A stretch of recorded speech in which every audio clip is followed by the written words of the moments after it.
મિત્રો સ્વાગત છે તમારા બધાના આપણા નવા વ્લોગ્સમાં જય દ્વારકાધીશ। અને અત્યારે જો બાપા સીતારામના સાનિધ્યમાં આપણી ગુડ મોર્નિંગ થઈ ગઈ છે હોટેલ બગદાણામાં। આજે આપણે રોકાણા હતા મિત્રો, બરોબર। અત્યારે વાગ્યા છે કેટલા ખબર 8 વાગી ગયા છે અને અત્યારે અમારે જવાનું છે ભગુડા મિત્રો, મોગલધામ, કે જ્યાં જવાનું લોકોનું સપનું હોય, ડ્રીમ હોય। અને ભાઈ જે માતાજીનો હુકમ હોય ને તો ત્યાં અવાય, બાકી અવાય નહીં। આપણે અત્યારે જવાનું છે, બરોબર। અમારે તો વહેલું જ જવું હતું આરતી ટાઈમે જ, પણ ઈવેટાણે અમારે તો ઉઠાણું જ નહીં ભાઈ, કેમ કે અમારા નસીબમાં નહીં હોય। આરતી નસીબમાં હોય તો જવાય મિત્રો। એટલે અત્યારે આપણે જવાના ભગુડા મિત્રો, નાહી ધોઈને કમ્પ્લીટ થઈ ગયા। હાલે ચીગા ઓલો ક્યાં જાઉં ભાઈ? ભગુડા મોગલધામ। તો આ હોટેલમાં ભાઈ આપણે રોકાણા હતા આજે, હોટેલ બગદાણામાં, બરોબર। અત્યારે આપણે નીકળી જાય ફાઇનલી મિત્રો ભગુડા જવા માટે। વાહન ગોતવું જોઈએ આપણે, તમને ખબર હે ને, કાંઈ વાહન પોતાનું પ્રાઇવેટ લઈને નથી આવ્યા, વાહન ગોતીને જવાનું છે। અત્યારે હજી બગદાણાની ગલીઓ જો માર્કેટ ખુલે છે, અમુક દુકાનો ખોલી હોય, અમુક નથી ખોલી। અને સાંજે આપણે આવ્યા ત્યાં બધી દુકાનો ખુલી હતી હો ભાઈ। મિત્રો આપણે પહોંચી ગયા એમાં મોગલના સાનિધ્યમાં જો ભગુડા, બરોબર। અહીંયા બહાર દુકાનો ને અંદર હવે જાય આપણે, બરોબર।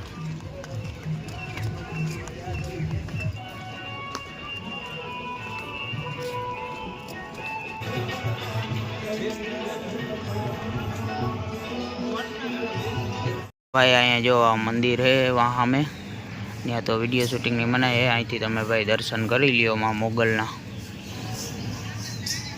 बराबर। अने आ एनी जग्या है जो बधी।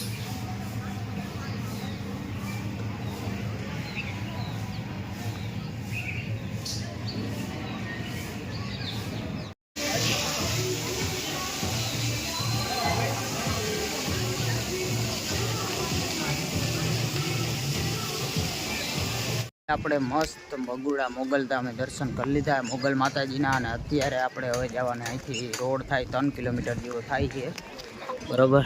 અહીંયા જવાનું છે। અને અહીંયા જો માતાજીનું મંદિર છે, ખોડિયાર માતાજીનો, ઉપર ડુંગર ઉપર એવું છે। મોગલધામ ભગુડાથી અત્યારે આવી ગયા તળાજા મિત્રો। તળાજાથી આપણે જવાનું છે ભાવનગર જવું પડીએ, કેમ કે આપણે જવાને સાળંગપુર ભાઈ દાદાના દરબારમાં।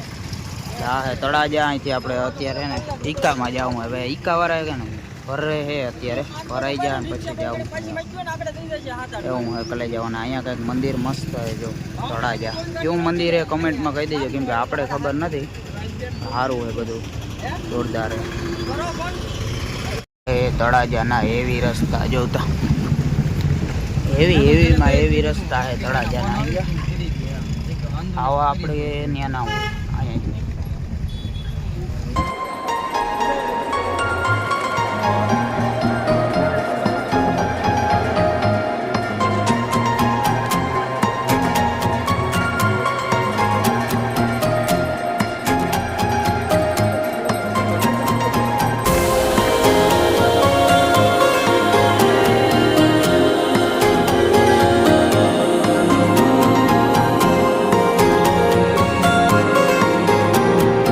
મિત્રો આપણે 3-4 કલાક ટ્રાવેલિંગ કરીને આપણે પહોંચી ગયા સાળંગપુર ચોકડીએ મિત્રો।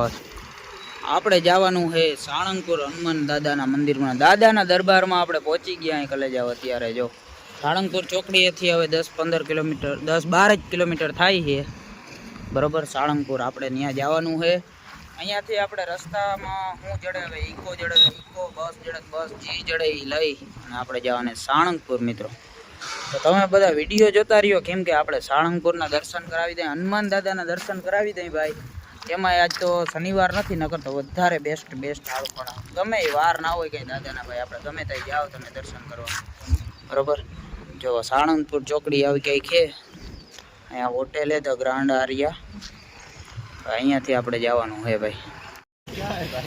ભાઈ શ્રી કષ્ટભંજન દેવ હનુમાન દાદાનું મંદિર સાળંગપુર, માત્ર 14 કિલોમીટર।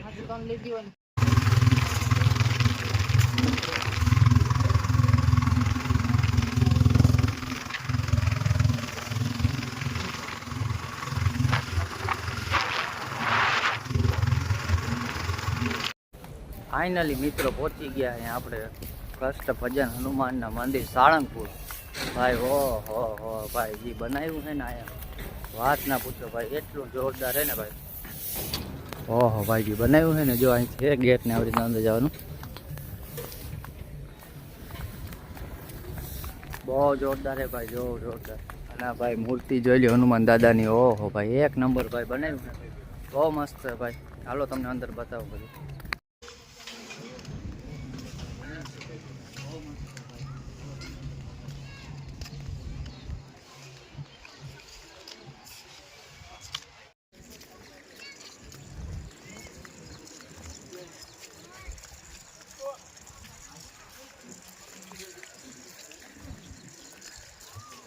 ફાઇનલી મિત્રો આપણે કષ્ટભંજન દેવ જો હનુમાન દાદાના મંદિરે પહોંચી ગયા. અહીંયા હનુમાન દાદાનું મંદિર છે. અહીંથી અંદર જવાનું ભાઈ. અને ભાઈ જે ટ્રાફિક છે ને, હવે મંદિર અત્યારે બંધ હશે બપોરે, મને એવું લાગે. બહુ ટ્રાફિક છે મંદિરમાં અત્યારે. ભાઈ અત્યારે આપણે અહીંયા દાદાના સાનિધ્યમાં હોય જે અહીંયા મસ્ત ભાઈ બનાવેલું છે ને, એક નંબર બધું. આમ જો કેટલી મોટી જગ્યામાં બનાવેલું. અહીંયા મેન મંદિર છે દાદાનું.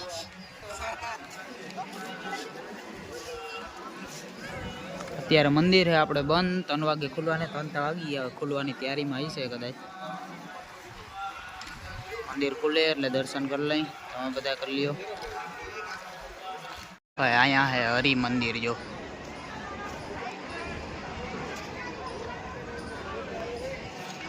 એની આગળ આવું બધું છે. ફુવારાને અત્યારે બંધ છે, રાતના કદાચ ચાલુ થતા હો.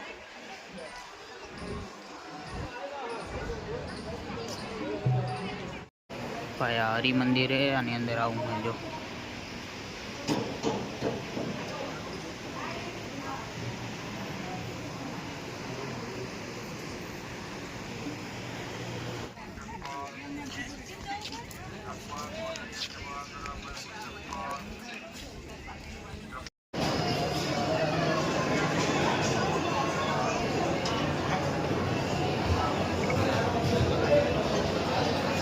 સાળંગપુરથી બોટાદ પૂગી ગયા, અને બોટાદ અમારા છોકરા ગયા બધા, અમને ભૂખ લાગી ગઈ.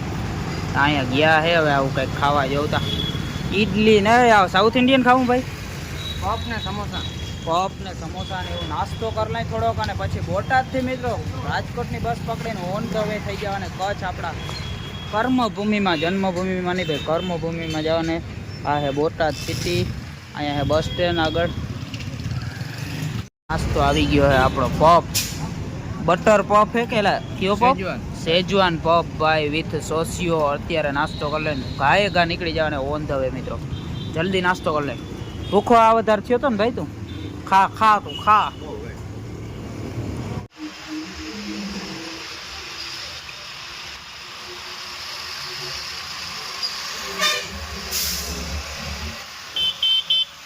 થોડોક ટાઈમ પહેલા એસપી 125 લીધી, મોટો ભાઈ રાખે અહીંયા રાજકોટમાં.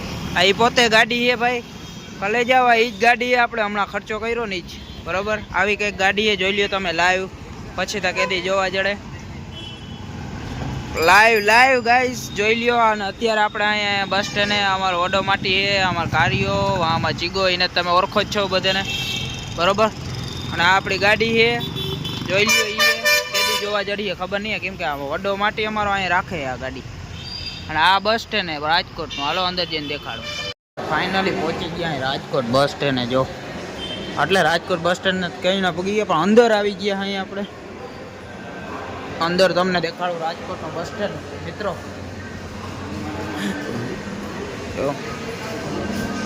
જો હા મેં અમારે રજની પોસ્ટ દઈને પૂછ્યો. અહીંયા ભાઈ 200ની લાઈનો હોય, પણ દિવસના 3 ઓછી હોય. તો ભાઈ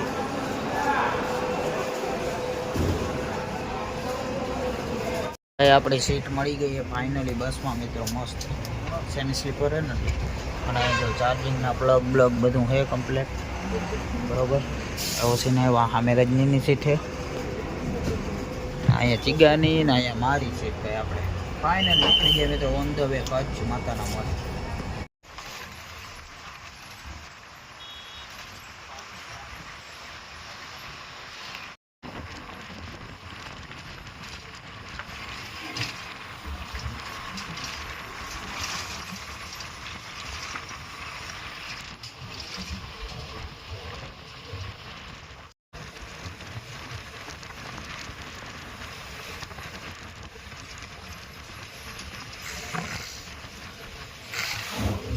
10 થી 12 કલાકનો ટ્રાવેલિંગ કરીને પહોંચી ગયા માતાના મઠ જો.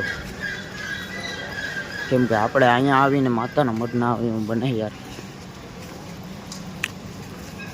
માતાજીએ મસ્ત દર્શન કરી લઈએ આશાપુરા માતાજી, પછી નીકળી જાય ભાઈ દયા પર આપણા. After very very long time આપણી હવેલીએ પૂગી ગયા હા ને આપણી આયર બુજા ભાઈ જોતા. ઓહો હા ચીગા, ઓહો હો કલે જાઓ આપણે આયર બુજા જો તો 4-5 દી થયા ઉપડી નથી. સ્લેપ બ્લેપ મારો ભાઈ, બેટરી ચાર્જિંગ કરો અને આપણી હવેલીએ પૂગી ગયા અહીં કલે જાઓ. હવે આપણે નાહી ધોઈને ચા પાણી પીને પછી આરામ કરી લઈ.